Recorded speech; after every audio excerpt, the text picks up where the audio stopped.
Réparer une vitre arrière d'iPhone 15 Pro, c'est plus facile que sur les modèles précédents, mais c'est pas non plus super simple. Tu vas voir que je vais réussir à enlever les deux vis du bas, ça c'est la partie la plus facile, mais ensuite il faut faire fondre la colle, une sorte de joint adhésif d'origine qui a été placé pour maintenir la vitre arrière. J'utilise ma superbe carte de la tête dans les nuages. Si vous y êtes déjà allé, vous êtes des bons. Idéalement, faut enlever la vitre arrière sans la briser en 1000 morceaux, sinon tu perds un temps fou. Et aussi, il faut faire attention à ne pas déchirer la nappe qui est fixée à l'arrière du téléphone. Cette nappe, elle va relier différents éléments que je vais devoir enlever et mettre sur la nouvelle vitre arrière, mais avant tout, je nettoie un peu la zone. Il y a souvent quelques petits morceaux de verre qui restent collés, vu que l'adhésif est encore très frais et il te colle vraiment au doigt, donc assez chiant.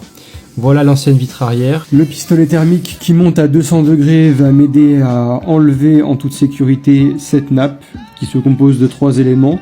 Donc ici on a le flash tout en haut, le micro dédié aux vidéos et aussi la bobine de recharge à induction. Donc je vais me caler pile en dessous pour la récupérer en une seule pièce et ça va, je ne l'ai pas endommagé. Il faudra intégrer ça sur la nouvelle vitre arrière que voilà, elle vient toujours avec un certain nombre de stickers de protection.